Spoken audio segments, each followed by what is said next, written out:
Mesdames, Mesdemoiselles et Messieurs, aujourd'hui le gouvernement de la diaspora congolaise va faire une communication très importante qui le situe dans son vrai rôle de défendre le Congo ici à l'extérieur du pays. Et le sujet du jour concerne l'actualité récente qui tourne autour du rôle que M. Louis Michel, député européen belge, est en train de jouer actuellement. Il est pratiquement érigé en Léopold II du XXIe siècle. Tout le monde se souviendra bien que à la fin du XIXe siècle, le roi de l'époque avait entrepris des efforts particuliers pour s'intéresser aux terres lointaines, l'Afrique et l'Extrême-Orient. Mais c'est plutôt en Afrique centrale qu'il avait réussi à se placer et avec des individus qui étaient affectés sur place, il s'était proclamé bienheureux possesseur et allait devenir de ce pays qui allait devenir plus tard le Congo belge. Il a fallu qu'il y ait nombreuses dénonciations dans le monde, en Angleterre, aux États-Unis, pour qu'on y mette fin et que l'Europe puisse lâcher le Congo. Et après, c'était devenu une propriété, une colonie belge. Et nous avons, chacun a pu le constater, il se rend régulièrement en Afrique. Il est passé par certains pays de l'Afrique centrale et en fin de compte, il s'est rendu à Kinshasa pour aller prendre contact avec les nouvelles autorités et même avec des candidats qui sont en train de faire campagne, plus particulièrement un candidat qui est supporté par le pouvoir en place, pour que ce monsieur soit adoubé et que les sanctions qui ont été prononcées contre lui par les États-Unis ou par l'Union européenne soient levées. Cette situation-là est insupportable et elle est surprenante de la part de quelqu'un qui vient d'un pays dit de droits de l'homme comme la Belgique, qui vient de l'Union européenne, qui a pris les sanctions contre ses dirigeants, et qui vient d'un député européen issu d'une assemblée qui s'appelle le Parlement européen, et qui va en Afrique dire aux gens qui sont sanctionnés qu'à partir des jours qui viennent, il est possible que ces sanctions soient levées et que lui se porte garant pour le faire. On ne connaît pas dans quelle monnaie et pour combien il sera payé pour cette tâche. Mais je suis convaincu que moi, personnellement, qu'il ne le fait pas gratuitement. C'est désolant de constater que le député Louis Michel voudrait régler certains comptes à ses coreligionnaires de son parti politique, les MR, sur le dos de la population congolaise afin de satisfaire son ego et de se faire payer sur les têtes. Nous allons continuer la même présentation avec des exemples précis et Madame la Présidente va se charger de cette tâche. Merci beaucoup, Monsieur le Ministre. Alors, il est bien clair aujourd'hui que le grand désarroi dans l'opinion congolaise et ici en diaspora, que le rôle que se donne M. Louis Michel a atteint vraiment des extrêmes et qu'il n'est plus possible de se taire ou de regarder la Belgique rester impuissante ou indifférente par rapport à cela. Alors nous allons donner quelques exemples pour montrer que nous en avons assez de cet esclavagisme. Il faut quand même se souvenir que nos espoirs pour la démocratisation se sont évanouis dès lors qu'en Belgique, en 1999, il y a eu le changement de majorité et que les socio-chrétiens ont été renvoyés à l'opposition et que les libéraux sont arrivés au pouvoir. Et là, nous sommes en 1999. Et donc, on a tout de suite compris que devenu vice-premier ministre et ministre des Affaires étrangères, M. Louis Michel a eu à cœur un premier souci, c'est de remettre pied en Afrique. Et lorsque la commission Lumumba a été mise en place, il est le premier qui canalise la vision de la Belgique sur le Congo par rapport au tribalisme. Parce qu'il dit, si nous devons demander pardon au peuple congolais par rapport à l'assassinat de Patrice Emery Lumumba, eh bien nous irons demander pardon à sa tribu. Et donc le Congo, dans le regard de celui qui fut vice-premier ministre et ministre des Affaires étrangères, n'était pas un État, mais une succession, une addition de chefferies, de tribus, parce que les hommes qui les ont dirigés ou qui vont les diriger, eh bien, doivent être pris en compte par rapport à la dimension tribale. Et donc, c'est déjà une orientation qui avait été mise en place par M. Louis Michel. Et lorsqu'il y a l'assassinat de Laurent Désiré Kabila, eh bien, qui est-ce qui se trouve aux avant-postes pour annoncer la nouvelle? C'est encore M. Louis Michel qui est au cœur de l'actualité pour annoncer Urbi et Orbi que Laurent Désiré Kabila est mort. On se demande par quel truchement il a eu ces informations et par quel miracle il a pu se trouver au cœur de cet événement qui, à première vue, donnait plutôt l'impression d'être une révolution entre les occupants qui ont accompagné Laurent Désiré Kabila, à savoir les Rwandais et les Ougandais, et la gouvernance qu'entendait mener M. Laurent Désiré Kabila. Alors, on a pu ensuite constater qu'il y a eu Sun City, les accords de Sun City. Et là encore, nous avons vu M. Louis Michel être aux avant-postes pour plaider que les belligérants ne soient pas envoyés en prison, comme on fera souffrir Jean-Pierre Bemba un peu plus tard, mais qu'ils deviennent eux aussi des gouvernants et que le gouvernement légal de Kinshasa soit mis sur le même pied d'égalité que les seigneurs de guerre. Eh bien, il a été aussi aux avant-postes pour plaider cette inéquation-là, cette irrégularité institutionnelle-là. Et donc, nous avons eu le 1+4. Mais le 1+4, c'était pour consacrer Kabila Kanambe, l'homme que Kagame, l'ami de Louis Michel, a présenté à l'opinion internationale comme étant celui qui peut assurer donc la pérennité de l'État congolais. Et qui avons-nous vu dans les médias et dans l'opinion sortir du bois pour réclamer le soutien à Kabila Kanambe? C'est encore M. Louis Michel qui a dit, voilà, Kabila, c'est l'espoir du peuple congolais. Donc, en lieu et place des hommes politiques que nous sommes, eh bien, il a constaté que, et considéré que Kabila Kanambe était l'espoir. Et il a mis toute une batterie en marche pour que cette démarche et cette reconnaissance prennent de l'ampleur. Nous avons vu Kabila Kanambe venir en Belgique, être reçu au Sénat, un privilège qui n'a même pas été accordé à des nationalistes authentiques, mais qu'on a accordé à Kabila Kanambe. Ensuite, il y a eu la tentative de la constitution de la République démocratique du Congo qui a été phagocytée à Liège. Et nous avons encore vu M. Louis Michel derrière plaider pour que cette constitution tout à fait conflictogène puisse prendre corps dans notre pays. Alors, nous avons vu que cela signifiait quoi? Mais cela signifiait que les Congolais devaient se soumettre à cette constitution. Et lorsque nous, sur le terrain, nous nous sommes levés pour créer le rassemblement pour le non à cette constitution, il y a eu des voix libérales encouragées par M. Louis Michel pour considérer que nous étions plutôt des irresponsables parce qu'il fallait absolument accepter cette constitution. Et l'année suivante, à l'approche des élections de 2006, nous avons vu en 2005, M. Louis Michel convaincre le président de la Commission européenne d'alors, M.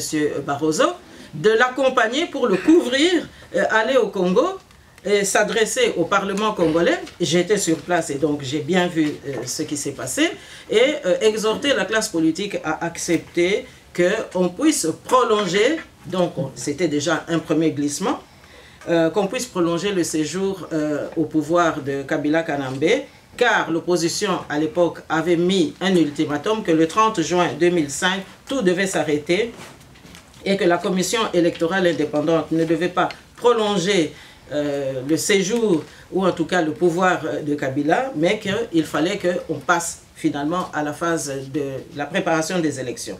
Eh bien, nous avons vu M. Barroso, nous avons vu M. Louis Michel parler avec une sorte de détermination absolument outrageuse vis-à-vis des parlementaires congolais pour les exhorter à suivre la voie de la commission électorale indépendante, c'est-à-dire de cautionner le glissement qui a permis à Malo Malo de reconduire 2 fois 6 mois le pouvoir de Kabila Kanambe. Et qu'est-ce qu'on a vu comme conséquence politique en Europe à ce moment-là? On a encore vu M. Louis Michel venir plaider au sein de l'Union européenne pour qu'il y ait une force militaire en plus de l'ONUC, donc les forces des Nations Unies, pour aller sécuriser les élections. Mais en réalité, c'était une force pour aller sécuriser la fraude électorale qui devait maintenant consolider le pouvoir de son espoir, parce que le peuple congolais n'en avait pas encore eu assez du désespoir qu'engendrait cette politique de Kabila Kanambe.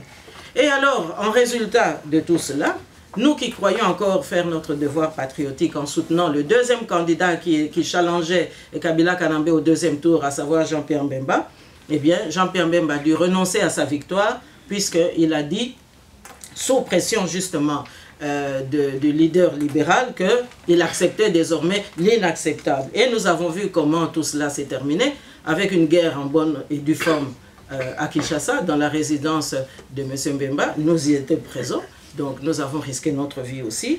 Et voilà Kabila Kanambe qui a été reconduit avec une constitution justement que nous avons décriée. Alors, là-dessus, évidemment, cette consolidation de la politique de Kanambe encouragée par M. Louis Michel, eh bien, il y a eu toutes sortes de trafics. Il y a eu la porte ouverte au Katanga et nous avons vu, au fur et à mesure, des amis de M. Louis Michel débarquer au Katanga parce que c'était le lieu où on pouvait apprécier les autorités locales et provinciales et, mon Dieu, se faire quelques rêves et puis, justement, consolider les acquis en matière première tels que M. le ministre vient de les évoquer tout à l'heure. Alors, on a vu aussi qu'il y a eu un grand trafic qui a été couvert par le MR, le parti de M. Louis Michel. Les matières premières qu'on a dénoncées comme étant destinées à la Corée du Nord ou à l'Iran, eh bien, transitaient aussi en Belgique. Et là encore, M. Louis Michel a encouragé le pouvoir de Kinshasa. Et nous avons vu que la conséquence de toute cette période 2006 jusqu'à 2010, eh bien, ça a été que l'anniversaire de l'indépendance en 2010, c'est-à-dire le 50e anniversaire de notre pays, eh bien, qu'est-ce que nous avons vu? Eh bien, ce n'est plus Albert II qui officiait en tant que souverain, mais il y avait un roi qui devait venir et qui a fait attendre tout le monde pendant 2 heures de temps. Le roi des Belges n'était plus le roi des Belges, mais il était un figurant parmi d'autres leaders, parce que le vrai roi du Congo, c'est M. Kagame, qui devait d'abord attendre qu'on installe tout le monde. Et ça, c'est M. Louis Michel qui avait encouragé. Il fallait qu'on installe d'abord tout le monde pour être sûr qu'il n'y a pas un terroriste quelque part pour abattre son avion, comme il a été parmi les commanditaires qui ont abattu l'avion de M. Abiyarimana quelque temps plus tôt. Et donc, avec tout ça, nous avons l'année suivante des élections en 2011, et vous savez ce qui s'est passé. Nous avons encore vu le mouvement réformateur, donc le mouvement de M. Louis Michel, et lui-même aussi, qui après avoir quitté la vice-primature et le ministère des Affaires étrangères, puis avoir été à la Commission européenne comme commissaire, et maintenant, en consolidant justement son rôle, eh bien, nous avons vu que le nouveau ministre des Affaires étrangères, toujours du MR, avait été aussi enjoint pour déclarer que, oui, la victoire de l'opposition n'était pas de nature à être modifiée et que l'ordre d'arrivée devait être tel. Mais en réalité, en examinant toutes ces injustices, qu'est-ce que nous avons constaté? Quelle a été vraiment la motivation de M. Louis Michel, tel qu'aujourd'hui les témoignages le démontrent? Eh bien, c'est que M. Louis Michel, en réalité, il travaille pour la balkanisation. Et quelle balkanisation? Eh bien, nous avons des informations très précises que, eh bien, sa volonté, c'est d'abord de créer une carte alternative par rapport à Kabila Kanambe. Il a dit l'autre jour au Parlement qu'il soutenait Chadari. Oui, mais il n'a pas dit qu'il avait aussi soutenu en réalité la carte de M. Katumbi, parce que c'est ça la carte majeure qu'il défend. Et en disant qu'il soutient M. Chadari, qu'est-ce que cela signifie? Quelles sont les implications? Eh bien, c'est tout simplement parce que Chadari et Kabila, c'est du pareil au même. Vous mettez M. Chadari, mais ça voudrait dire aussi qu'on a levé les sanctions. Or, M. Chadari est quand même co-responsable des massacres qui ont été commis récemment au Kasaï, Kamwina Sampou, tout le monde sait, la désolation, les fonctionnaires de l'ONU, mais encore d'autres massacres, puisque c'était un titulaire aussi de l'intérieur dans notre pays.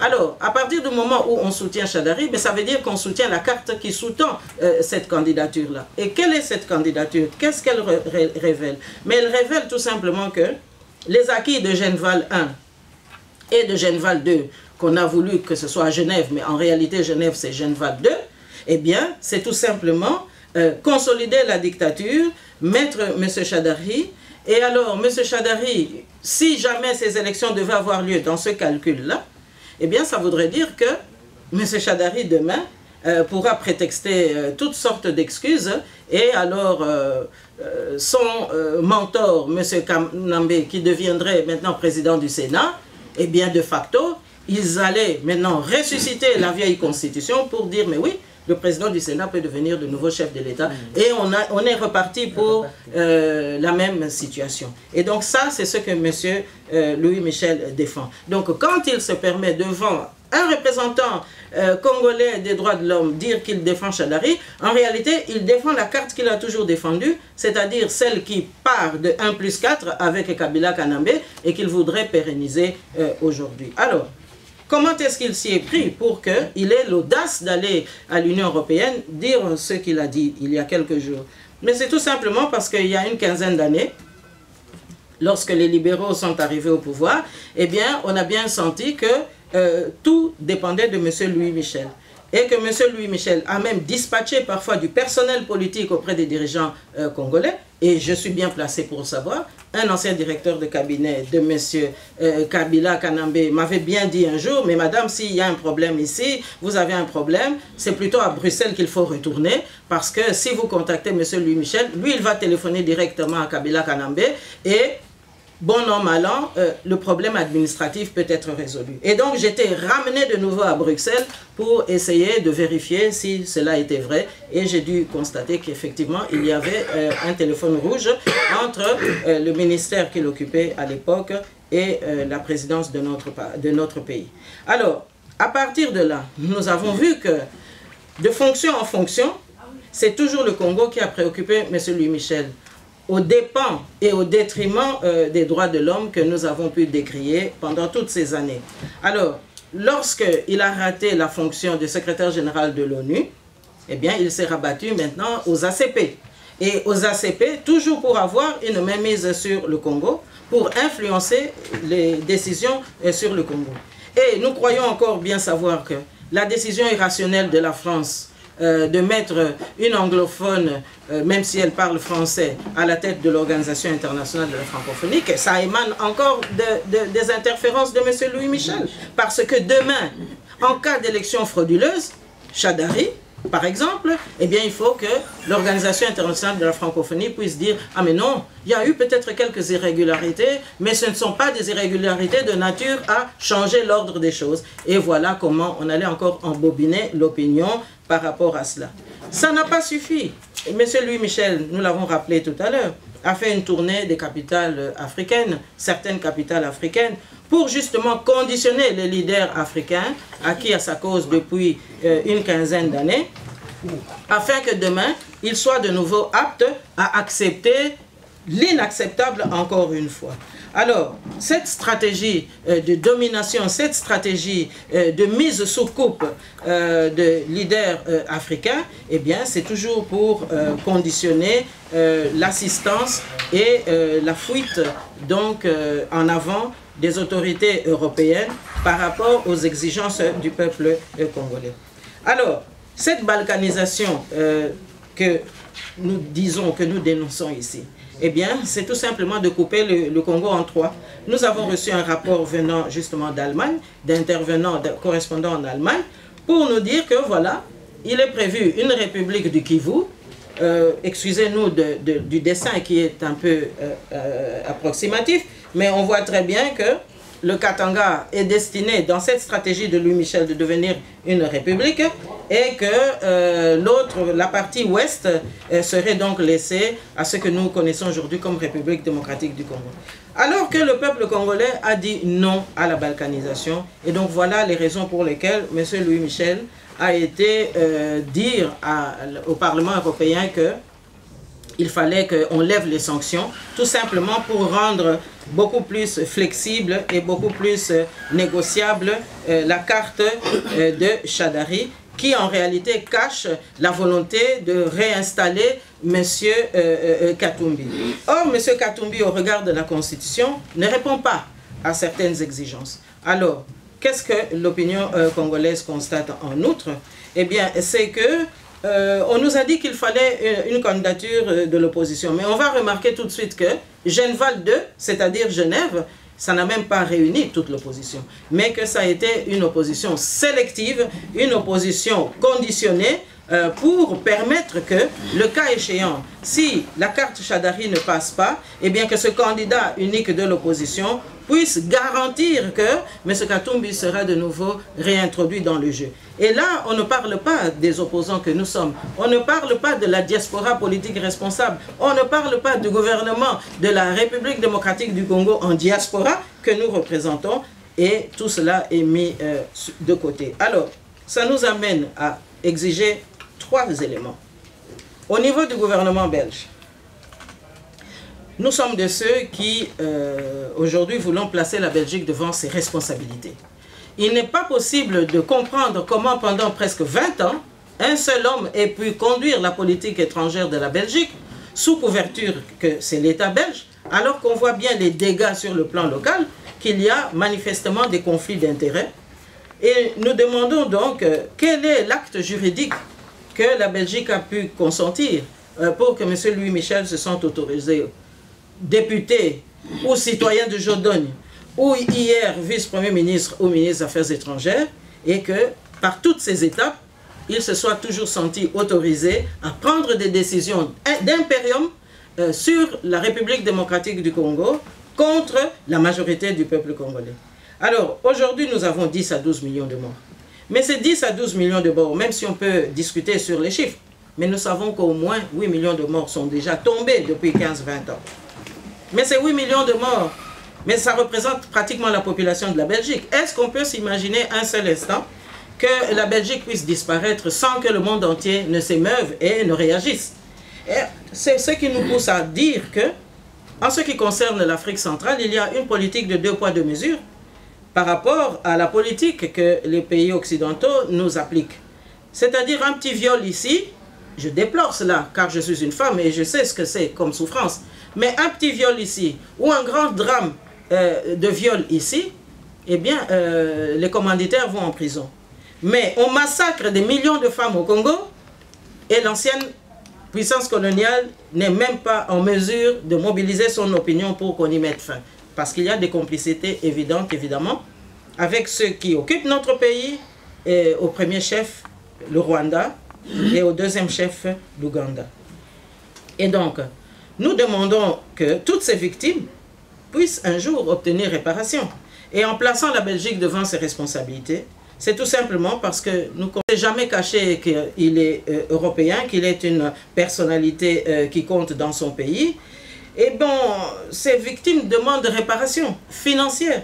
Alors, cela implique soit que nous évaluions ce préjudice subi par nos populations depuis 20 ans et que le Rwanda aussi devra rembourser. Soit que le dossier du contentieux puisse éventuellement être aussi évoqué.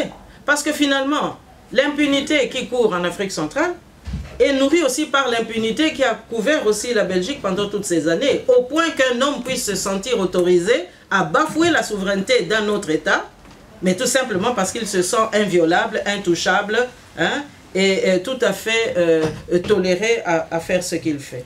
Alors, nous appuyons à ces dires l'argumentaire qui veut que il y a le témoignage il y a quelques mois d'une émission à la télévision belge où on avait mis le passé colonial en balance avec l'actualité et nous avons bien vu que les tenants et aboutissants de cette émission faisaient dire à la Belgique que par rapport à son passé au Congo et à sa politique actuelle vis-à-vis du Congo, eh bien qu'elle n'avait pas à présenter des excuses, mais qu'elle devait plutôt s'assumer. Alors nous pensons que oui, effectivement, si la Belgique accepte de s'assumer, eh bien ça veut dire qu'elle doit aussi assumer les torts que M. Louis Michel a commis en son nom contre le peuple congolais. Puisqu'aujourd'hui, 20 ans après, ceux qui ont connu le Congo à l'époque sont désolés de voir le résultat que ce pays aujourd'hui a atteint et de voir aussi la désolation. Alors, nous voyons aussi que nous exigeons, plus exactement, du mouvement réformateur et du gouvernement belge qu'il clarifie l'opinion. Parce que nous ne pouvons pas comprendre que jusqu'à ce jour, M. Louis Michel continue à aller d'instance européenne en instance internationale, plaider pour la dictature contre le peuple congolais. Alors, quel est le rôle de M. Louis Michel? Quel est le rôle de M. Didier Reynders, ministre des Affaires étrangères? Quel est le rôle de Charles Michel, le Premier ministre belge? Et puis finalement, quel est le rôle des partis partenaires du mouvement réformateur au sein de la gouvernance belge? Nous devons quand même le savoir, parce que nous savons très bien que les nationalistes ont toujours eu la vie difficile, et que dans cette politique qui veut toujours éloigner les fils authentiques de ce pays au profit des gens qui n'ont rien à voir avec notre nationalité, parce que finalement, il faut le dire, hein, et la crise gouvernementale belge nous rappelle que les phénomènes identitaires sont quand même des phénomènes dont il faut tenir compte. Alors nous demandons donc que le gouvernement belge, au regard de toutes ces interrogations, prenne la décision de cesser que M. Louis Michel soit tout le temps jugé parti, mais qu'on puisse aussi suspendre sa participation qui est totalement nocive par rapport au développement de notre pays. Alors, les Congolais sont convaincus aujourd'hui qu'il y a des intérêts privés qui entrent en ligne de compte et qui ne répondent ni de l'État belge, mais alors à ce moment-là, l'État belge doit se prononcer, ni des peuples belges. Et à ce moment-là, nous pensons aussi que les élections à venir ici en Belgique constitue une plateforme intéressante pour que tous les Belges d'origine congolaise puissent poser les vrais problèmes pour qu'enfin l'immigration diminue et que nous puissions rentrer chez nous. Alors, à l'Union européenne, nous avons aussi des exigences. Il faudrait qu'elle clarifie si les intérêts que défend M. Louis Michel au Congo en son nom sont vraiment des intérêts que l'Union européenne cautionne. Et je crois que les Congolais aujourd'hui ont suffisamment d'informations pour étayer justement la gouvernance de l'Union européenne, pour faire une démonstration de ce que M. Louis Michel défend comme intérêt et de ce que nous croyons comme étant des intérêts d'État. Alors nous demandons aussi qu'il y ait une contre-expertise systématique face aux argumentaires que M. Louis Michel présente chaque fois qu'il a prétendu défendre une certaine vision de l'Afrique parce que les Belges ont une expertise en la matière. Mais je pense que si cette expertise avait vraiment été mise à contribution pour le bien de l'humanité, lui qui prétend défendre un certain humanisme aussi, je crois que le Congo ne se trouverait pas dans cette situation. Alors, nous pensons aussi que il est bon de rappeler ici à l'Union européenne que le Congo est un pays sous occupation. Nous savons très bien que Errare et Humanum Est, on peut avoir soutenu le Rwanda parce qu'on ne savait pas. Mais à partir du moment où on est informé que c'est le Rwanda, le grand instigateur de tous ces massacres qu'il y a à l'Est, dont le docteur Mukwege reçoit un prix dans quelques jours, et qui ne nous suffisent pas d'ailleurs, parce que donner un prix à un homme qui essaye de soulager la misère humaine, mais ce n'est pas ça qui empêche cette misère humaine. Et donc à partir du moment où on est au courant que le Rwanda pille nos richesses, évidemment, chacun touche sa commission au passage, mais nous pensons qu'à partir du moment où on est informé de cette situation, il y a lieu de prendre des décisions en conséquence. Donc, le Congo sous occupation militaire, occupation institutionnelle, infiltration sociologique. Alors, on se demande, dans un tel contexte, comment est-ce que des institutions aussi respectables que l'Union européenne peuvent plaider pour que nous allions à des élections. Je crois qu'ici, pendant la Deuxième Guerre mondiale, lorsqu'il y avait l'occupation nazie, on n'a pas demandé aux pays occupés qu'ils aillent aux élections. Ils ont d'abord cherché leur libération quitte à avoir le secours des États-Unis, et ensuite se réorganiser pour aller vers un avenir meilleur. Mais ici, 2 poids 2 mesures encore, on voudrait imposer au peuple congolais d'aller dans des élections où manifestement les Congolais n'ont pas voix au chapitre, mais que c'est plutôt l'occupation de cette politique de balkanisation que nous venons d'énoncer ici. Alors enfin, nous pensons pouvoir interpeller le mouvement réformateur, dont les femmes qui illustrent justement le dynamisme de ce parti sont restées silencieuses face au drame des femmes congolaises pendant toutes ces années. Alors nous demandons finalement aussi au Parlement européen, notamment le Parti populaire européen, que M. Louis Michel fréquente, eh bien que ce Parti populaire européen puisse quand même répondre au peuple congolais. Parce qu'on ne peut pas comprendre qu'un seul homme puisse s'arroger un lobbying qui affecte la vie de millions de Congolais. Alors, maintenant, nous pensons aussi que les Nations Unies ont à recevoir un message de notre part. Et je crois que c'est de rappeler que cette occupation rwandaise, ougandaise, burundaise, eh bien, on doit pouvoir y mettre fin.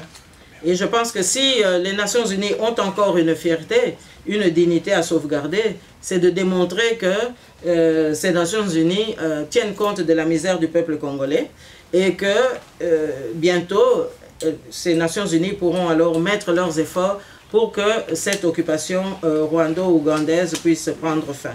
Et nous pensons aussi qu'il est de notre devoir de demander aux Nations Unies de ne plus cautionner des rencontres qui doivent traiter des questions du Congo avec des Congolais en dehors de notre pays. Parce que c'est là aussi que les infiltrations s'opèrent, c'est là aussi que des dictats se font, et c'est là aussi que des hommes comme Louis Michel peuvent encore tirer des ficelles dans les coulisses. Et enfin, nous pensons qu'il est bon maintenant que nous puissions interroger les Nations Unies. Quel sera le rôle du représentant belge demain au Conseil national de sécurité, au Conseil de sécurité aux Nations Unies, puisque nous savons bien qu'à partir du 1er janvier 2019, eh bien, le mouvement réformateur aura un représentant. Sera-t-il là instrumentalisé encore par Louis Michel pour prendre des décisions contre le peuple congolais, ou sera-t-il là pour simplement cacher justement ces conflits d'intérêts que nous venons d'énoncer tout à l'heure? Et donc là, nous ne sommes pas sortis encore de nos difficultés, mais nous croyons que lorsque les difficultés, on peut les diagnostiquer, c'est déjà un début de la solution. Alors enfin, nous pensons que le message qui doit être donné à la Belgique, c'est que nous avons identifié, nous, comme République démocratique du Congo en diaspora, que le problème du Congo se trouve au cœur ici de la Belgique et que le mouvement réformateur en est l'artisan.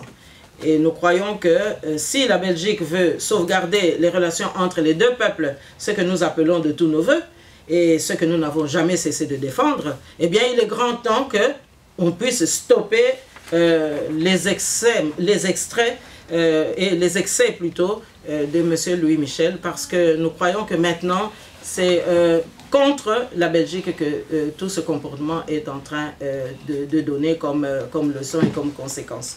Donc voilà, chers amis, l'essentiel des exemples que nous devions donner et de l'interpellation de ce jour par rapport à la sortie inattendue et inadmissible de M. Louis Michel lorsqu'il s'est présenté devant les instances européennes pour exiger la levée des sanctions contre des criminels en Afrique centrale.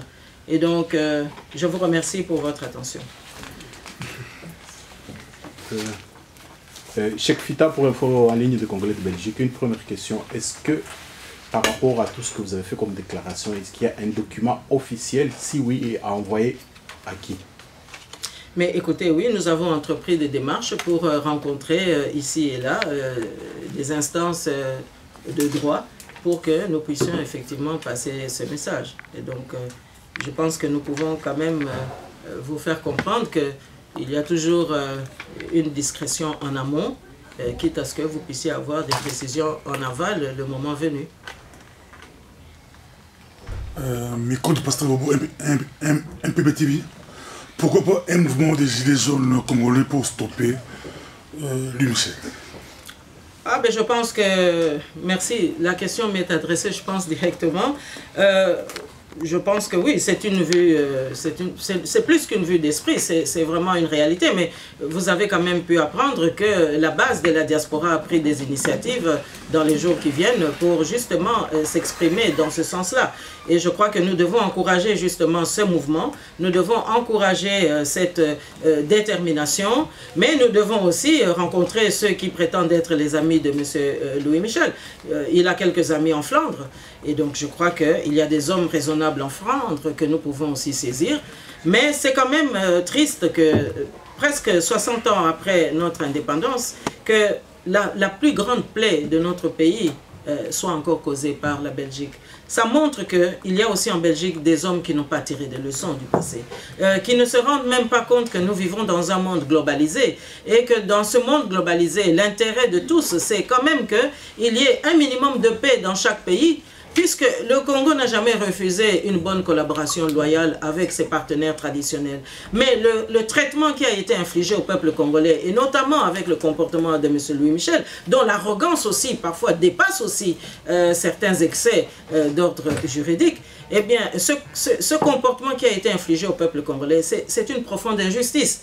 Et c'est comme si on légalisait finalement les abus de Léopold II, parce que vous avez eu l'intelligence de rappeler tous ces éléments-là. Eh bien, nous pensons que la Belgique a aussi un travail, un acte de contrition à accomplir en son sein. Parce que vous aurez quand même aussi appris que ce fameux musée royal d'Afrique centrale qui va réouvrir ses portes dans quelques jours avec soi-disant une reconceptualisation des acquis de la colonisation, notamment tout ce qui peut définir notre identité en tant que Bantou, en tant que peuple noir, eh bien, ça pose encore quelques réminiscences, quelques difficultés, quelques problèmes, puisque Sa Majesté le roi des Belges n'assistera pas à cette inauguration, puisqu'il y a encore des voix qui s'élèvent pour dire oui, mais attention, il ne faudra pas qu'on efface quand même les crimes qui ont été commis sous Léopold II. Et donc on peut comprendre que le souverain actuel se sente un peu pris aux entournures pour y assister. Mais ça montre bien que du côté de la Belgique aussi, il y a un effort à faire, qu'on a toujours refusé de faire, parce qu'évidemment, il s'est imposé quelque part, il s'est infiltré une sorte de racisme d'État dont M. Louis Michel aujourd'hui est le représentant. Ouais. C'est Ali Memongala. Moi, ma question est celle-ci. Est-ce que pensez-vous que Louis Michel agit seul dans cette démarche-là de déstabilisation du Congo? S'il n'agit pas seul, quelles sont peut-être les démarches que vous pouvez faire pour identifier les autres auteurs? Parce que bon, pour mener de bonnes actions, moi je pense qu'il faut bien identifier les auteurs. Parce que peut-être derrière lui, il y a encore des gens qui sont derrière et qui les soutiennent également. Est-ce que vous avez déjà identifié ces auteurs-là? Mais merci beaucoup pour cette question. Écoutez, nous en savons plus que ce que nous avons bien voulu dire aujourd'hui. Vous savez, la responsabilité politique, ce n'est pas une attaque tous azimuts de manière irréfléchie. Nous sommes ici pour à la fois informer, pour alerter et puis pour interpeller.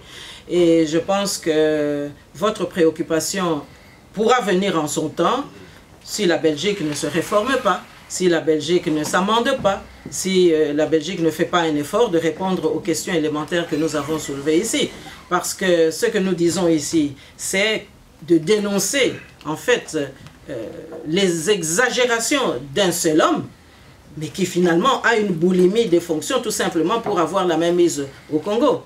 Mais vous savez, nous avons déjà eu un début de réponse, car il nous a été rapporté que M. Louis Michel a un problème avec ses co-religionnaires parce qu'il vit son expérience de mouvement réformateur à la fois comme un élément de revanche, mais aussi un élément de vengeance.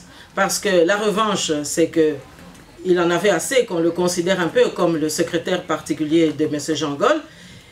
Eh bien, il a vu M. Jean Gol à l'œuvre, et comme M. Jean Gol avait affaire à un dictateur en face, et les recettes sont encore dans les tiroirs. Et donc, il s'en est servi, et aujourd'hui, on constate que son intelligence, parce que c'est quand même faire preuve d'intelligence aussi, hein, de réussir comme ça à dompter tout un parti, mais son intelligence a quand même porté des fruits, puisqu'aujourd'hui, M. Louis Michel Et bien, pendant 15 ans, personne ne l'a contesté au MR, malgré que, sous cap, les gens déploraient certaines décisions qu'il prenait, condamnaient certains comportements qu'il affichait. Et donc, voilà. Alors, nous savons que cette revanche, eh bien, il l'a aujourd'hui bien gagné. C'est pour ça que nous, on trouve qu'il a assez gagné et qu'il a assez beurré son parti, mais que le moment est venu maintenant de passer à autre chose. Alors, quant à la vengeance, c'est la vengeance tout simplement dans l'affiliation politique. Chacun sait que les socio-chrétiens ont régné sur la Belgique pendant une quarantaine d'années sans discontinuer. Eh bien, je crois que de 1999 à 2018, les 40 ans ne sont pas encore accomplis. Donc j'ai l'impression que M. Louis Michel se dit que son parti doit encore rester au pouvoir. Et si c'est grâce au magot que le Congo peut lui donner dans un cadre de dictature, eh bien, autant y aller parce que ça lui permet alors de garder la mainmise. Et nous pensons même que le réaménagement de l'échiquier politique en termes de génération politique n'est pas étranger à cette politique-là. Parce que vous aurez vu que cette politique-là a eu un effet de miroir. C'est-à-dire qu'un Kabila qui n'est pas le fils de Laurent Désiré Kabila, mais on le présente comme le fils de... Et il a le droit de venir au Sénat pour être complètement sacralisé. Eh bien, il aura en face de lui aussi le fils de Louis Michel. Et alors, on est reparti, on refile les recettes à la génération suivante. Mais alors que derrière, eh bien, ce sont toujours Inspecteur Gadget. Hein? Pour ceux qui ne connaissent pas Inspecteur Gadget, eh bien, c'est ce personnage qui, dans les dessins animés, eh bien, sous la couverture d'un manteau bien distingué, eh bien, cache un bras très très long et le moment venu, il peut agripper. Et donc, nous savons bien que derrière Charles Michel, il y a des Inspecteurs Gadget. C'est la raison pour laquelle nous sommes encore là aujourd'hui en train de parler du Congo dans les termes de la tragédie que nous vivons. Parce que finalement, nous sommes ici contre notre gré. Moi, j'aimerais quand même qu'on comprenne cela. Nous ne demandons pas à vieillir ici. Mais c'est comme si d'un côté, on force la dictature pour obliger les nationalistes à rester à l'extérieur. On choisit une classe politique incompétente que même l'Église catholique a qualifiée de médiocre. Mais on se sent à l'aise avec cela. Mais on se sent mal à l'aise avec ceux qui ont été dans les mêmes bancs de l'université que vous-même. Donc, c'est pour dire qu'il y a un problème de concept ici en Belgique. Et moi, j'ose espérer que notre message d'aujourd'hui sera compris, non pas comme une attaque, mais comme une souveraineté de la République démocratique du Congo qui s'exprime à travers des abus injustes, comme si ce peuple n'avait pas assez souffert de toutes ces injustices et de toutes ces brimades que nous connaissons aujourd'hui. Et je veux le dire ici, nous sommes un pays sous occupation. C'est Kagame qui a été adoubé par les libéraux et qui continue à l'être au point qu'ils ont bousculé l'échiquier international pour qu'à l'OIF nous soyons asphyxiés. À l'Union africaine nous sommes asphyxiés. À la SADC on veut aller corrompre. Et puis toutes ces autres institutions où finalement le Congo authentique n'aura pas voix au chapitre. Mais c'est cela que nous condamnons. Donc voilà, ça c'est le mot que je pouvais donner à votre question. Je peux ajouter une question. Comment c'est fait que Paul Sapo, responsable du droit de l'homme, a posé un acte de bravoure, considéré presque comme un héros dans la diaspora congolaise, mais on voit aucun homme politique, à part vous aujourd'hui, aucun homme politique qui fait campagne au Congo profiter de l'occasion pour dénoncer ce que fait le Michel ou aucun candidat. Donc on voit personne. Mais écoutez, moi je pense que la réponse elle est claire, nous l'avons eue sous nos yeux. Je vous ai dit tout à l'heure que à chaque fois que le peuple congolais veut s'exprimer, j'ai parlé de la Constitution, j'ai parlé des élections, et bien à chaque fois, il y a un élément qui vient obstruer la marche de la libération. Alors, pourquoi est-ce qu'aucun homme politique ne se lève? Mais tout simplement parce que, je vous ai dit, ça fait quand même 20 ans que M. Louis Michel est dans le circuit. Et ça fait autant d'années qu'il s'est créé aussi une clientèle politique au Congo. Je vous ai dit qu'il a dispatché de temps à autre des hommes politiques autour de Kabila Kanambe. Je vous ai cité l'exemple d'un ancien directeur de cabinet de Kabila qui m'a dit « Madame, quand vous venez ici, comme vous êtes toujours congolaise, résoudre des problèmes d'ordre national, il faut aller en Belgique, retourner en Belgique parce que c'est M. Louis Michel qu'il faut contacter.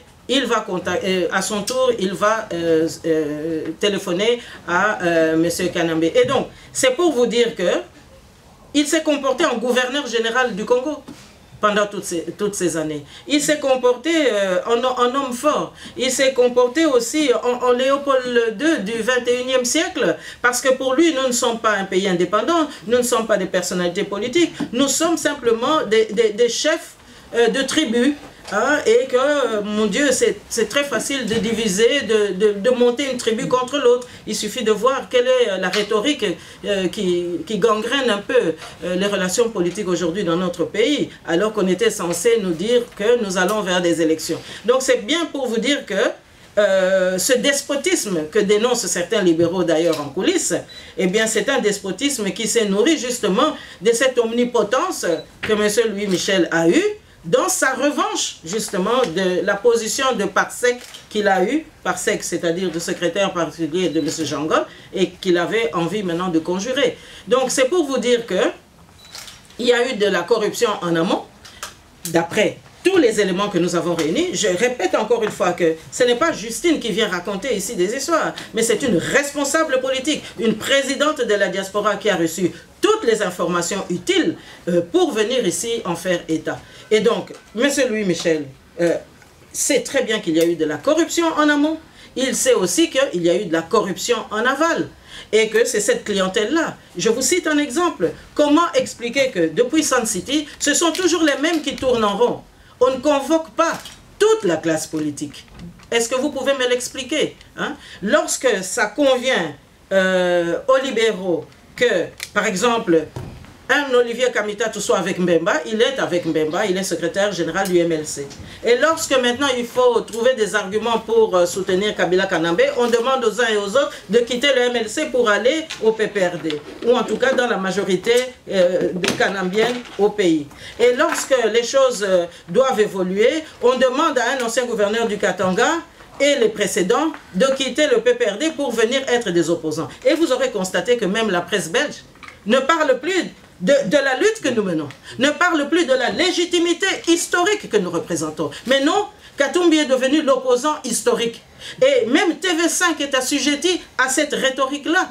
Et donc c'est vraiment par bravoure aussi que nous avons de temps en temps l'occasion de parler. Parce que tout simplement, à un moment donné, la vérité est nécessaire. Et nous sommes une voix de cette vérité-là. Et donc, comment expliquer que à la RTBF, par exemple, Étienne Tshisekedi meurt, il n'y a aucun opposant authentique qui est appelé pour apporter un témoignage. Mais on va chercher les témoignages des gens qui ne l'ont pas connu, qui l'ont combattu pendant que nous, on était à ses côtés. Voyez-vous? Donc, il y a une manipulation dont M. Louis Michel a été vraiment aussi un des artisans. Et je regrette qu'aujourd'hui, on soit obligé de parler de lui comme ça. Parce que j'ai vu qu'il est aussi capable parfois de sourire.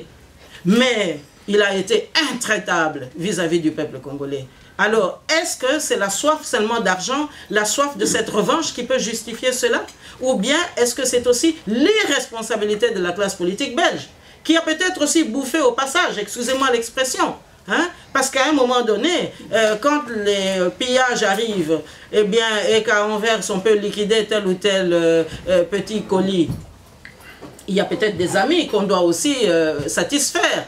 Bon, c'est un jeu qu'on peut comprendre à un moment donné, mais lorsqu'il y a des excès, à mon avis, des hommes responsables doivent pouvoir se mettre debout et réagir.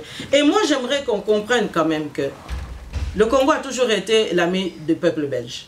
Et nos parents sont venus ici à la table ronde pour se battre, non pas contre les Belges, mais pour accepter que les Belges comprennent que nous pouvons désormais travailler ensemble dans une collaboration loyale. Mais je dois constater aujourd'hui que c'est la Belgique, sous la gouvernance du MR d'aujourd'hui, qui a rompu ce contrat. Parce qu'aujourd'hui, le jeu est inégal. Le Congo n'est plus un pays indépendant comme le roi Baudouin l'avait souligné le 30 juin 1960. Le Congo est un pays occupé. Et comment expliquer que la Belgique soit à l'aise dans cette situation? Elle devait être aux avant-postes de ceux qui contestent la situation injuste dans laquelle nous nous trouvons. Eh bien non, la Belgique est à l'aise avec ça. Et il n'y a personne pour contester les ardeurs de M. Louis Michel par rapport au soutien à des régimes sanguinaires. Et j'aimerais aussi ici qu'on puisse souligner que nos parents ne sont pas morts pour rien. Alors j'aimerais bien qu'on retienne qu'on banalise aussi leur capital et l'héritage qu'ils nous ont laissé. Parce qu'on voudrait maintenant brouiller les pistes pour faciliter la balkanisation. Eh bien, la balkanisation ne se fera pas. Parce qu'il y a eu un engagement de la Belgique le 30 juin 60. Et je crois que jusqu'à la preuve du contraire, il n'y a eu ni une deuxième conférence de Berlin pour changer les frontières. Et il n'y a pas eu une remise en cause de la relation normale entre les deux pays. Mais alors, je pense que, puisque la Belgique sommeille, puisque la classe politique est condescendante par rapport à ses abus, eh bien, il est de notre devoir de défendre notre peuple. Et il est de notre devoir aussi d'interpeller les nôtres. Mais il est aussi de notre devoir demain de mettre aussi des critères très précis pour que la classe politique ne soit pas polluée par des incompétents. Il y a de la place au Congo pour tout le monde. Ceux qui doivent faire des affaires, qu'ils aillent aux affaires économiques, commerciales, comme ils l'ont toujours fait. Mais il n'est pas question que des gens non qualifiés, des gens qui ne sont pas congolais, viennent prétendre à des fonctions régaliennes qu'on nous refuse ici en Belgique, bien que nous ayons vécu ici des années. Tout simplement parce que c'est normal. On ne peut pas être Premier ministre belge si on est congolais. Moi, je pense que, toute modestie gardée, il y a des Congolais parmi nous qui pourraient très bien être Premier ministre de la Belgique. On connaît quand même bien ce pays. Mais ce ne sera pas possible parce que la Constitution belge ne le permet pas. Et ce n'est pas une injustice, c'est un devoir de souveraineté. Et donc, notre souveraineté, c'est aussi d'exiger que celui qui n'est pas congolais n'a pas à camper la fonction de président de la République. Celui qui n'est pas congolais et qui est un homme d'affaires, qu'il reste à faire des affaires. Hein. Et alors là, on lui trouvera un titre de séjour conforme à ses activités. Donc c'est ça, je crois, qu'il faut retenir. Je crois que nous